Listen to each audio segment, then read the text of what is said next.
gente é do Podvet e a gente está aqui hoje para falar sobre um tema muito importante, a febre aftosa.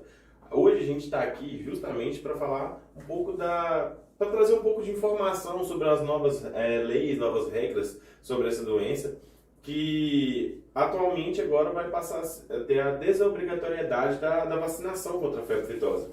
Para falar um pouco disso, a gente trouxe a professora Glorinha e a professora Priscila, que são professoras do curso de Medicina Veterinária, para estar auxiliando a gente, passando um pouco de informação, tirando algumas possíveis dúvidas de produtores, né, que possam aparecer sobre esse tema.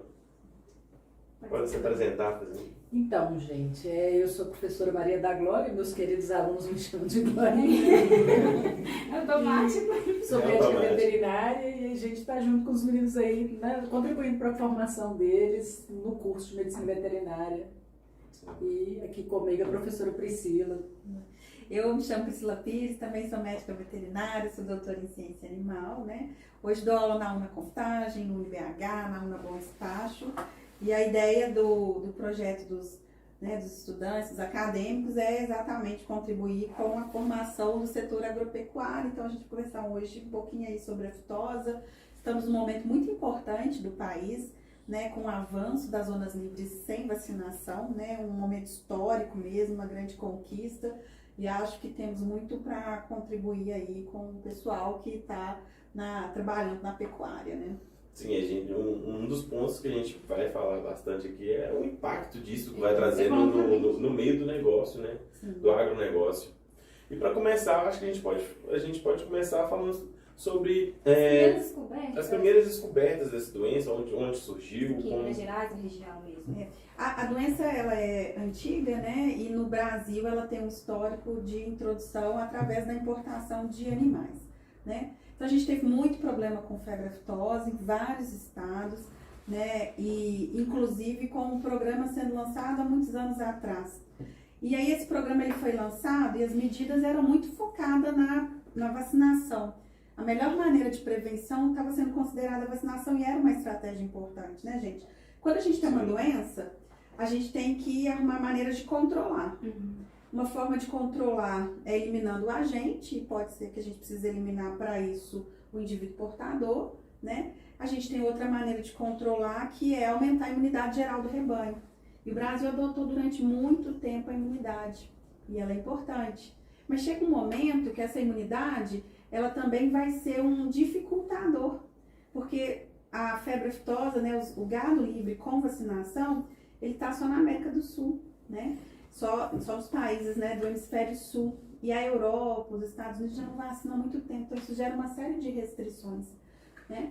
De exportação. De exportação e importação, né?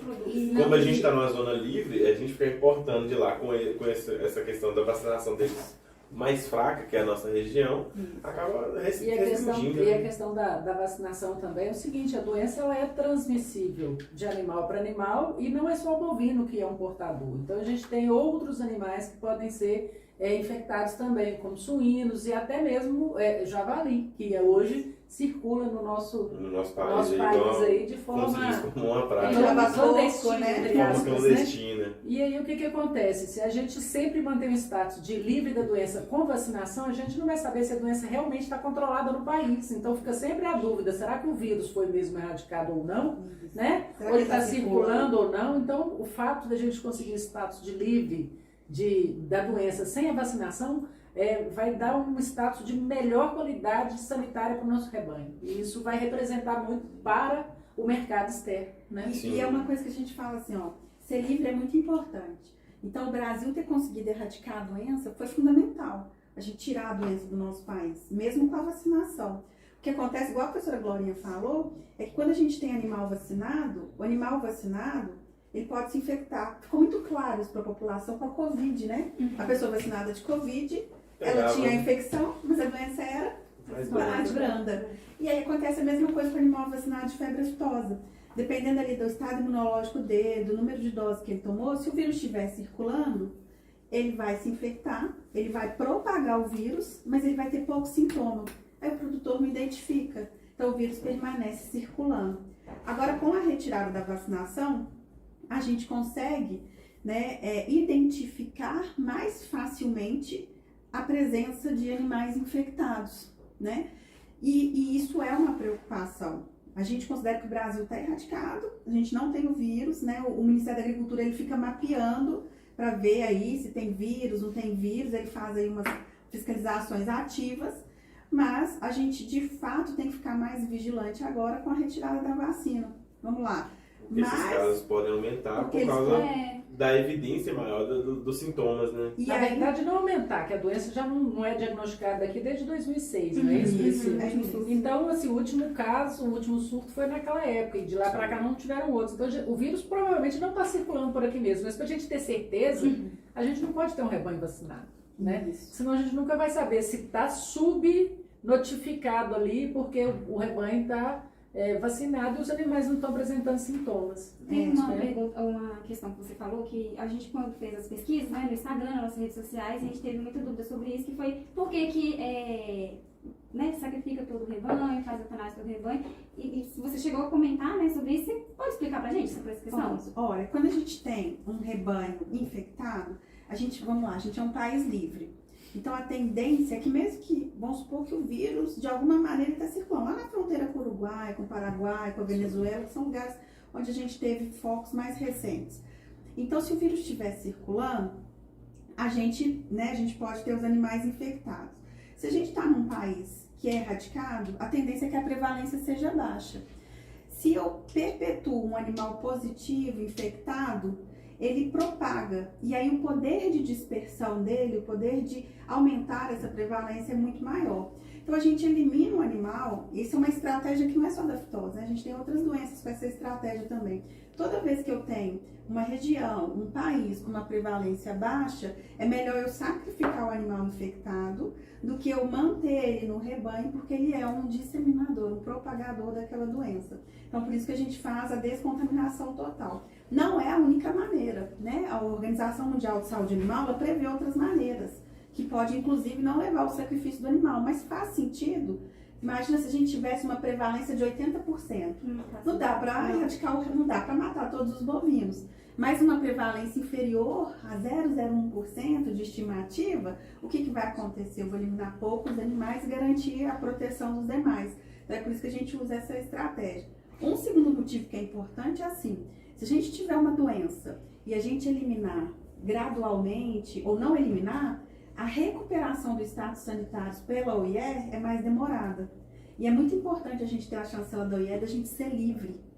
É ela que dá essa chancela. Se eu tenho uma emergência de um foco e eu elimino todo mundo, eu recupero esse status de livre muito mais rápido. E recuperar mais rápido é mais possibilidade de comércio. Então é por isso que a gente faz, né? Porque a gente tem uma baixa prevalência e porque se ocorrer algum caso, o interessante é que a gente receba o status de livre mais rapidamente. E vocês preveem as oportunidades que vai abrir para o agronegócio, para a gente, para o país, com essa oportunidade? Vocês conseguem citar para a gente alguns setores que vão ser não só no bovinocultura, tem outros animais que podem. Como que isso vai afetar a gente economicamente, assim, né? Melhorar, né, abrir as possibilidades, melhorar o comércio dos subprodutos de origem animal, já que o vírus, inclusive, ele pode ser transmitido na carne refrigerada, por exemplo. Então, se você tem o risco de ter ele circulando, tem embargos econômicos, países que não têm, estão livres. Cara, né? O processo em si é caro, né? Se você mantiver os programas, tem um impacto econômico, não é extremamente caro, mas tem um impacto econômico no processo produtivo a vacinação. E não é a questão do preço da vacina, né? A questão é o embargo econômico de quem está comprando. Quem está comprando quer segurança de que não tenha.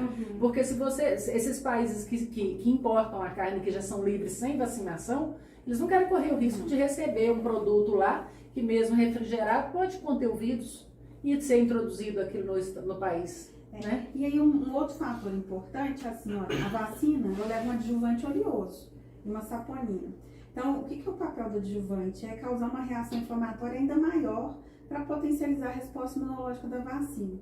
Quando essa vacina é dada intramuscular, normalmente na tábua do pescoço, aquilo causa uma reação inflamatória. Então, a gente tem perda frigorífica mesmo, porque ela pode levar à formação de um abscesso, É claro, quanto mais higiênico, mais cauteloso, não tem.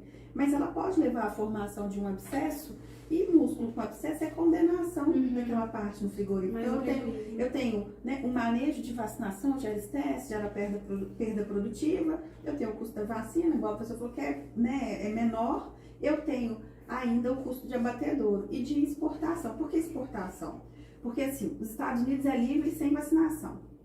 Então, ele recebe carne do Brasil de área livre com vacinação? Ele recebe.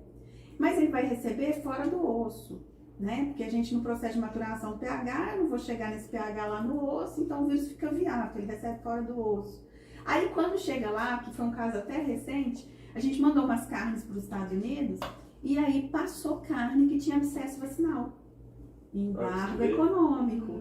Porque não pode mandar carne com abscesso. Sim. Então, assim, tem uma série de... né, São detalhezinhos, né, que a gente... E os outros países, pensa, a gente compete com a carne produzida internamente nos Estados Unidos. A nossa carne é mais barata e melhor.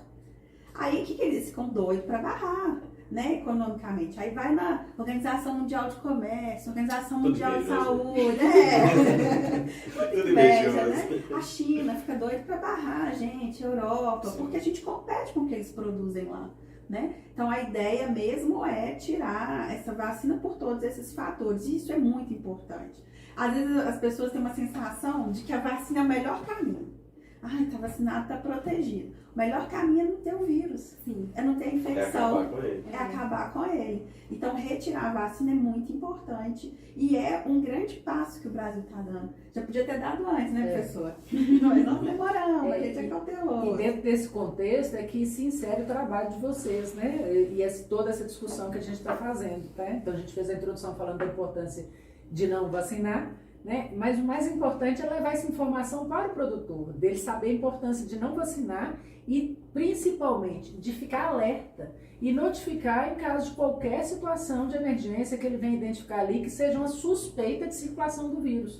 Para quê? Para ser feito esse combate aí numa situação muito emergencial e local para impedir esse foco de disseminar, né? Então, a importância da retirada, de adquirir o status de livre da doença sem vacinação vai envolver uma série de medidas e de monitoramento global, assim, né? Pensando no estado todo, assim, todo mundo tem que ter esse compromisso, todo mundo tem que estar preocupado e não se preocupar assim, não vou notificar porque meu rebanho vai ser interditado, meu gado vai ser abatido. A gente tem que pensar no contexto geral. Agora, né? A gente tem algo precioso para zelar, né? Porque, igual ela falou, se der status de zona livre é uma coisa... A chance de perder ele e voltar a ter com vacinação e perder todos aqueles contratos futuros que possivelmente vai abrir para o país, né? É muito grande. E falando também economicamente, né? Porque o produtor, na maioria das vezes, você quer chamar a atenção, mexe no bolso dele. A gente visitou algumas fazendas que nem não tinham conhecimento, outras que nunca ouviram falar, fazendas antigas que não ouviram falar. Tinha as que também, né? Que mantinham certinho, mas tem gente que até hoje em fazendas, infelizmente, não tem conhecimento dessas coisas e não sabe o quanto isso pode afetar a gente. Aí, às vezes, eles fogem dos institutos, né, de vigilância, e aí, futuramente, se chegar a acontecer de novo, de haver um caso, eles não vão ter com essa informação, por isso que o projeto realmente é importante, da gente levar essa informação, essas visitas, né, falar desses assuntos, levar para eles esses vídeos, porque aí sim, se acontecer o caso, eles vão entender, não, realmente eu tenho que notificar, não posso mais ficar fugindo, né, porque eles fogem, a gente viu muito isso, eles fogem mesmo de notificar para manter a fazenda deles do jeitinho deles, fazendo menos, né, prevenir menos. Se eles não notificam, eles não precisam vacinar e para eles fica ali tudo debaixo dos panos e tem que entender que isso é realmente importante. Uma outra coisa que me surgiu a dúvida aqui agora, com esse status de zona livre, vai vir um selo específico para essa exportação de carne, alguma coisa assim, indicando que a carne do Brasil está em zona livre da febre aftosa? É, muito boa pergunta, tá? Eu acho que a gente não tem, né, a carne não vai com selo, não. Mas o país, ele recebe um reconhecimento internacional. Quem faz esse reconhecimento é a Organização Mundial de Saúde Animal. Então, ela tem lá nos seus informes quais são as áreas livres, né? Quais são as áreas sem conhecimento. Então, por exemplo, a Venezuela hoje a gente não sabe o status, porque a Venezuela não é nem infectada, nem porque ela não está monitorando. Não informa. Não tem informação específica. Então, é o pior cenário. A gente tem as áreas que são infectadas, né, que é o cenário, olha, tá correndo aqui, eu tô tomando essas medidas, é um cenário ruim, mas não é o pior. a gente tem a zona livre com e sem vacinação. Esse reconhecimento de zona infectada, livre, com e sem vacinação, ele é feito pela Organização Mundial de Saúde Animal. E aí a organização ela tem os seus signatários. O que são signatários? São os países que assinaram, que concordam com os termos dessa organização. E se eles concordam, eles recebem essa notificação. Então, eles recebem, eles sabem que o Brasil é livre de influenza aviária de alta patogenicidade em ave comercial, de risco insignificante para encefalopatia, e eles sabem que o Brasil é livre em todo o seu território de febre aftosa.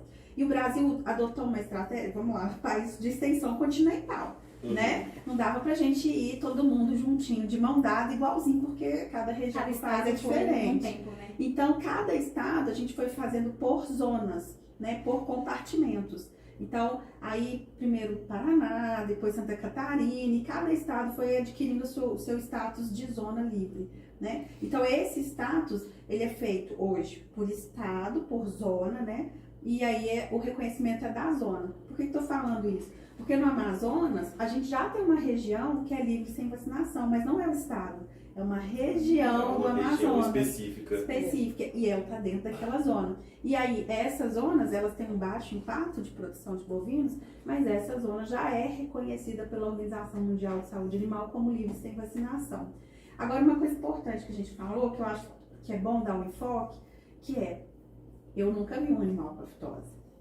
Né? Eu formei em 2009, não tinha mais aftosa há muito tempo. Nenhuma das fazendas que a gente visitou falou, eu nunca ouvi vi falar, um animal não tinha, nunca vi. infectado, nunca vi um animal apresentando sintomas. Fazendas de 70 anos. Porque a gente tem muito tempo que a gente é erradicado. Isso aconteceu com o morro um pouco, né, Glorinha? Que a gente tinha uma doença que estava há muito tempo, a gente começa a essa afta aqui, não, isso aqui é BVD, não, isso aqui é IBR. Não investigava, no caso do morro. No morro, não investigava e de aparecendo. repente ele espalhou o Brasil inteiro. E isso pode acontecer com a aftosa, porque ninguém viu, ninguém sabe, né? Então, eu, veterinário, eu tô com, nem sei mais quanto tempo de formada, já deu bem anos, mais de 10, eu nunca vi. Então, se eu fizer exame de algum animal, eu vou ter dificuldade de criar a lógica epidemiológica de achar que é aftosa. A probabilidade é que a gente não coloque como risco de aftosa. E aí a importância da gente informar. Porque nesse momento o produtor tem que estar muito atento para os sinais que se parecem. E são rápidos, né? Eles não duram muito tempo. Não né? duram muito tempo. E aí a questão é explicar, né, o que é a aftosa, né, e aí as doenças vesiculares, as aftas, né, as lesões, bolhazinha com líquido. Aí já entra. Isso precisa monitorar. Na né? próxima pergunta que eu ia fazer, justamente por causa dessa questão de esparece esse tipo de informação para o produtor. Quais os principais sinais que você percebe ali no animal que até o produtor ali falou, tá estranho, pode ser alguma coisa, tá, vou chamar o veterinário. E até a gente mesmo, igual você falou, a gente não tem contato, não tem como a gente saber, a gente nunca viu. Para a gente estar sabendo ali, não, nesse caso aqui pode ser febre aftosa. A principal alteração que a gente vai ver é a formação de vesícula. Mas a gente está com um rebanho agora que está em transição. O que é esse rebanho em transição? O que eu esperaria, tá? Cheguei numa fazenda. Eu esperaria não encontrar essas vesículas nos meus animais mais velhos, porque já receberam muitas doses da vacina. Tá mais branco. Ou eles não estão infectados, ou eles estão subclínicos. E eu esperaria encontrar bastante lesão nos animais mais jovens que não foram vacinados ou receberam poucas doses, né? Em especial aqueles que receberam só uma dose o ano passado, né? Então é esse cenário que a gente vai encontrar. Mas de qualquer maneira, o que a gente vai encontrar então? Então a gente vai encontrar nessas vesículas, essas aftas, essa erosão de pele, que é uma descamação do epitélio, então fica aquele avermelhado, o animal que vai relutar a comer, a beber água. Tanto na região oral quanto no espaço interdigital, né? Perto do casco, né? Dos biungulados, que são os bovinos, os bubalinos, o carneiro e o ovino tem menos sinal clínico, mas o suíno também tem. Então o animal vai ter dificuldade de andar, vai sentir dor, e você vê as vesículazinhas com líquido mesmo, a princípio vê a bolhazinha, depois ela se rompe e descama, sai o epitélio. Sim, Né? aí Vamos que entra perguntar, aquela- quem que abre a boca todo dia do bovino? Às vezes vem a Quem que chamar, olha né? a pata todo dia do bovino, né? Funcionário. Será que ele mas olha? será que olha, realmente? Mas ele vai Gente. perceber quando o animal não estiver comendo, por exemplo, ele estiver salivando. Então é sinal de que tem alguma coisa ali, né? E aí se... Um ponto eu gosto bastante de bovinos, eu tento acompanhar o máximo que eu consigo. Um bom igual, tem essas lesões nas juntas, né? Interdigitais. Aí você vê ali o animal mancando, você vê... Ah, não, isso é gabarro. É isso. É a questão que vocês estavam falando sobre você confundir com outras doenças. Pode ser isso, pode ser aquilo, mas a gente pode nunca... ser. E é provável que não seja fitose, entende? Sim. Mas a gente só tem certeza, eu sempre falo com vocês em aula, né? A gente tem certeza que não tem quando a gente prova que não tem e prova que está acontecendo. No teto da vaca também costuma dar umas lesõezinhas. Então aí a gente prova que não tem quando a gente faz diagnóstico. Então o que esse produtor tem que fazer? Ele identificou essas lesões, ele tem que notificar o serviço veterinário oficial. Ele tem que notificar o IMA, por e-mail, telefone, ele liga lá no escritório seccional, que é onde ele vai já lá comprovar a sua vacinação de brucelose, ele vai entregar os seus documentos, ele vai ligar lá e vai falar, olha, eu tenho aqui animais que têm alterações compatíveis com febre aftosa. Naquele momento, ele não precisa ficar assustado. Provavelmente não vai ser, tá? A gente é livre, nos últimos estudos provou-se a ausência de circulação viral, não vai ser, né? A gente não está numa região de fronteira, Minas não tem fronteira com países que tiveram surtos, mas é importante que ele notifique, porque nesse momento a gente precisa estar vigilante. Você precisa estar identificando essas alterações. Ele notificou, ele aprendeu, o serviço veterinário vai falar, a vesícula não é essa, isso não é vesícula, isso é outra alteração, ele vai aprendendo. E aí, com o passar do tempo, a gente vai ficando mais seguro, né? Então, o papel desse produtor nesse momento é ficar vigilante. Por que o produtor que é importante? Olha, quantos fiscais a gente tem agropecuários? A gente tem mais de 800 municípios em Minas. Não dá, a gente não tem número de fiscais de 1 por município. Quem que está todo dia com o rebanho? É o produtor. Exatamente. É ele que precisa fazer essa vigilância. Então, ele apoia muito o Brasil e a produção pecuária quando ele está vigilante, quando ele sabe o que ele precisa avaliar, né? Ele precisa se manter informado mesmo, porque a gente realmente vê isso no campo. Eles não têm não são todas fazendas. Tem umas que eles passam periodicamente, tem outras que eles vão de vez em quando e não voltam nunca mais, outras que eles nunca foram. A gente encontrou um produtor que ele tem 2 fazendas e a vigilância em uma, mas nunca foi na outra. Então, se ele mesmo não se informar, correr atrás, né, de estar sempre atualizado, ele fica lesado. E aí eu penso em outra coisa também, né?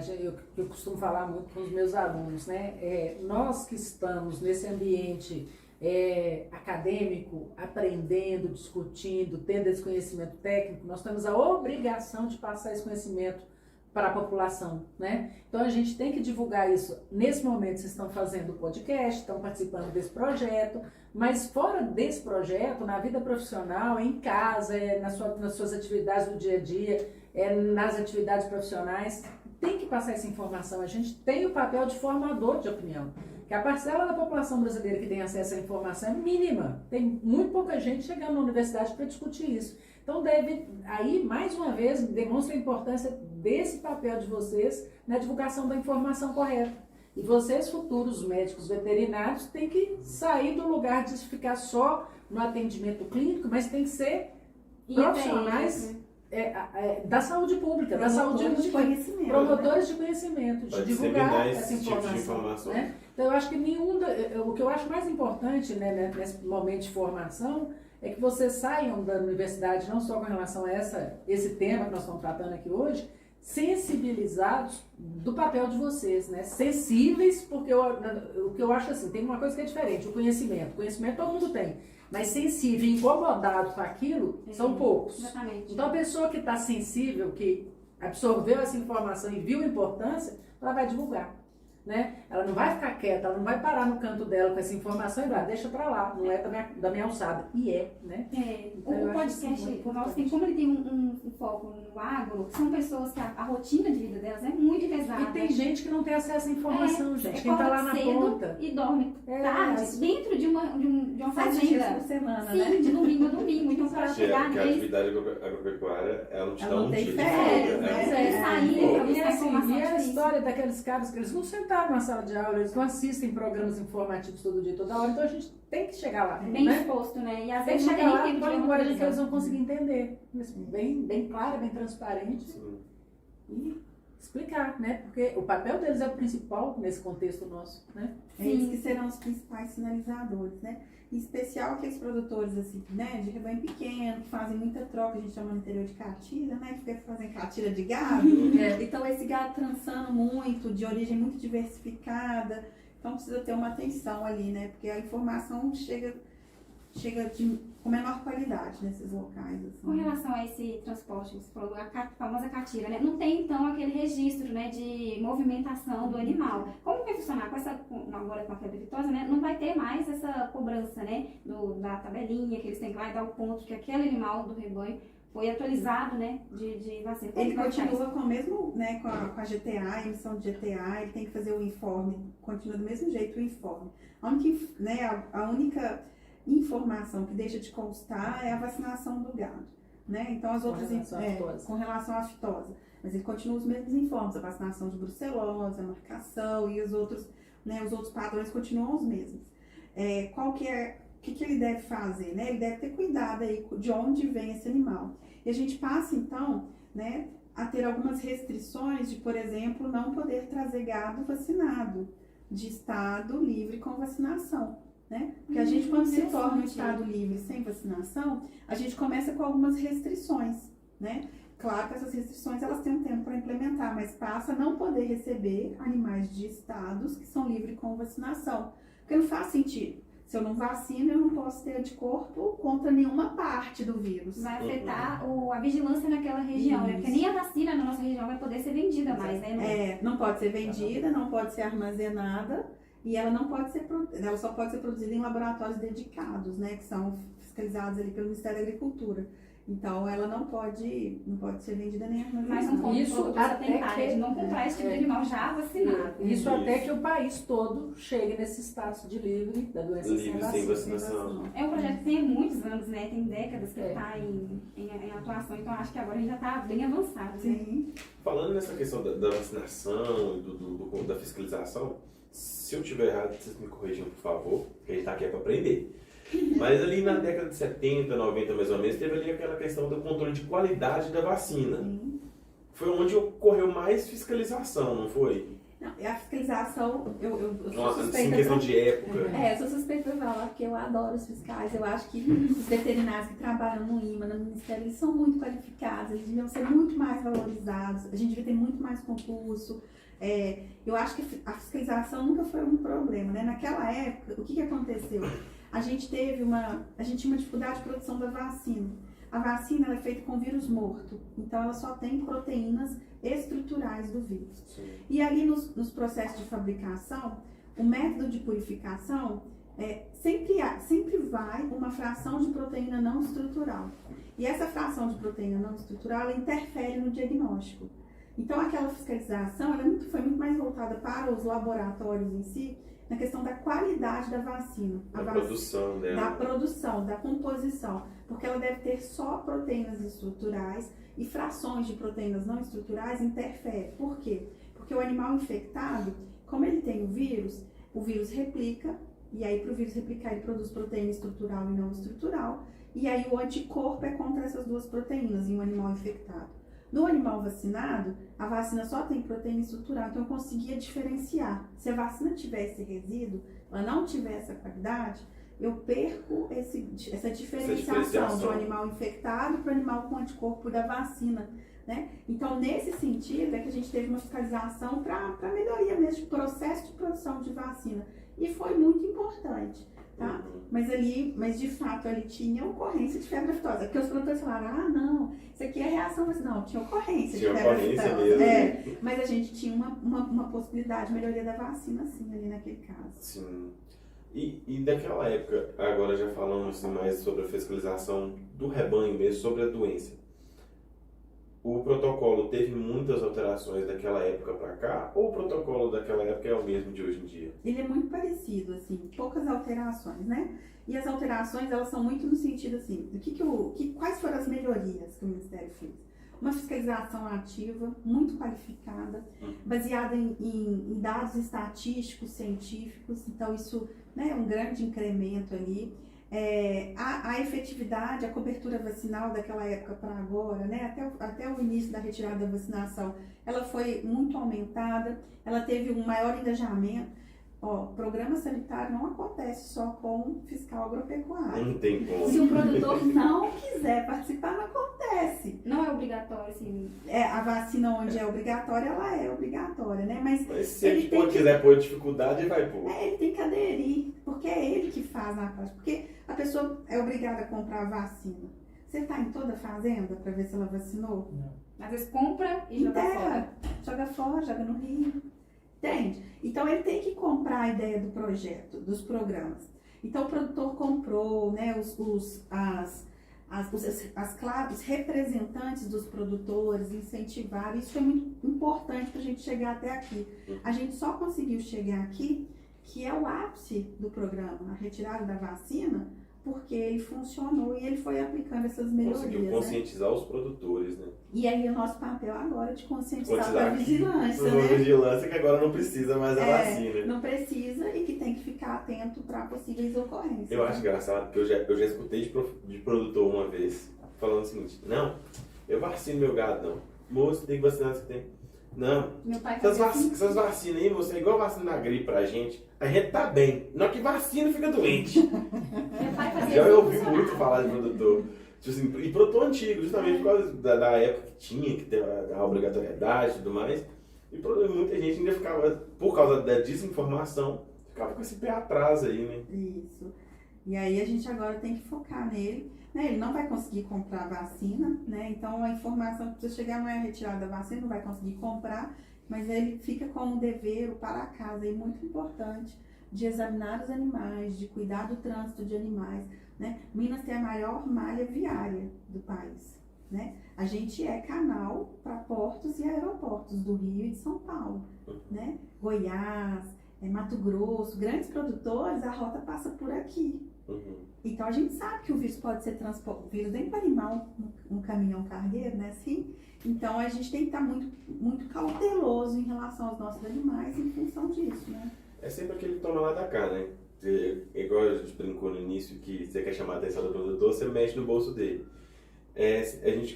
Um ponto que a gente pode usar como artimanha é o seguinte: vai tirar a vacina, já é um ponto positivo, você vai gastar um pouco menos com o seu gado. Mas em contrapartida, você também vai ter aquela melhora da qualidade, aumento no preço, por causa, né, da valorização da carne. Mas em contrapartida, você vai ter aquela responsabilidade de estar sempre em cima do seu rebanho vigiando. Você tem que estar ali tendo um controle,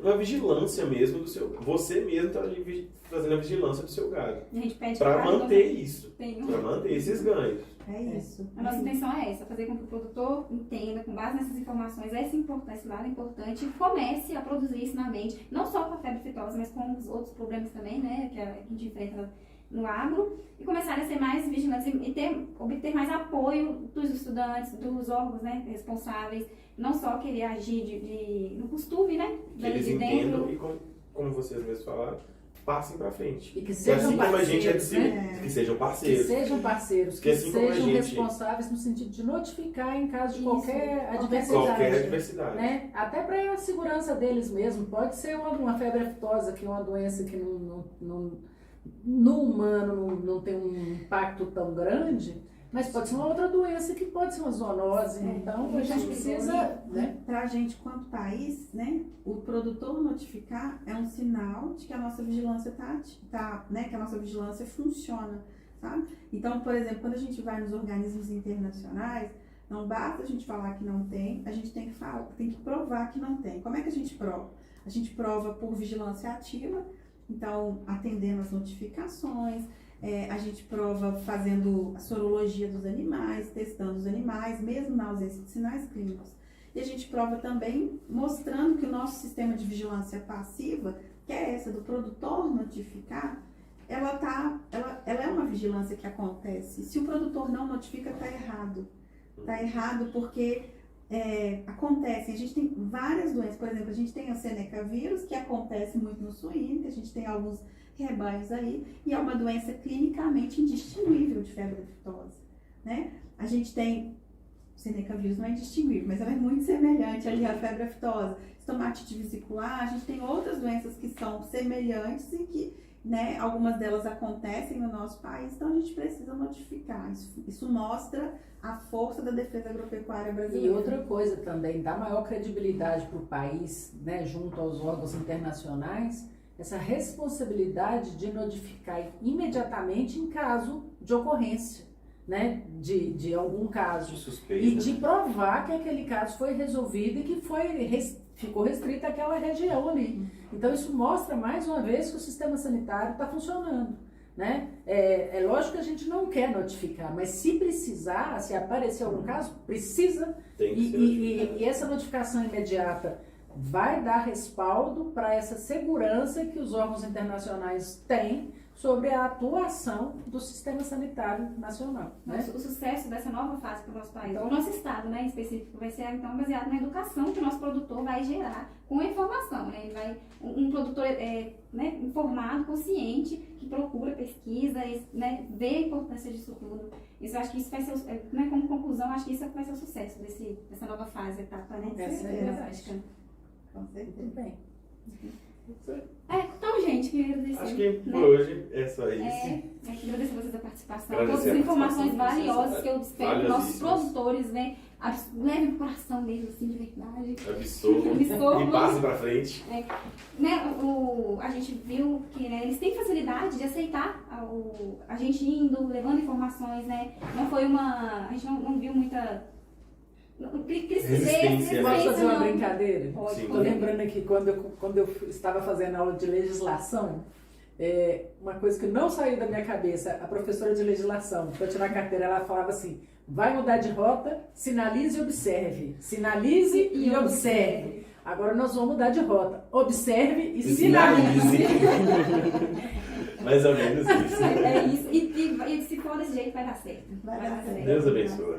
Gente, muito obrigada. Muito obrigado. Carinho, muito apoio desse projeto, foi bem importante. A gente espera que a gente consiga crescer, trazendo essas informações para o produtor, que eles se sintam mais confortáveis escutando a gente, né? Sabendo que podem chegar até a gente, que a gente tem pessoas que vão estar passando informações corretas para eles, com as dúvidas, com as coisas que acontecem no dia a dia, com coisas que febre aftosa a gente percebeu que era uma coisa que ninguém comentava entre as fazendas, porque não tinha ocorrência, né? Mas agora eles precisam saber, porque não é só uma coisa que está acabando, a coisa que precisa, na mente da gente, ela tem que continuar ativa, né? Pra gente ter essa vigilância e ter essa intimidade com a gente, né? De saber que a gente é acessível, né? Isso O mesmo. podcast está aí para ajudar com essas informações. Obrigada, gente. Parabéns para Valeu. vocês, Obrigado. obrigada pelo convite. Muito obrigado.